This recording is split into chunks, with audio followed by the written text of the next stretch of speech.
যে বিএনপি বাংলাদেশে সংস্কার কার্যক্রমগুলোকে প্রত্যেকটা পদে পদে তারা বাধা দিচ্ছে, প্রত্যেকটা পদে পদে।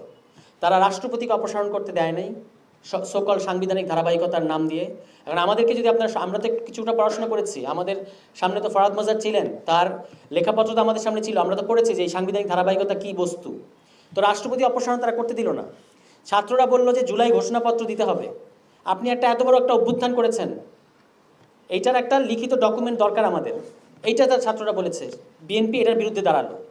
বিএনপি বলতেছে সংস্কার করতে হবে না, নির্বাচন দেন, নির্বাচনী সংস্কার, নির্বাচন করলেই নাকি সংস্কার হবে।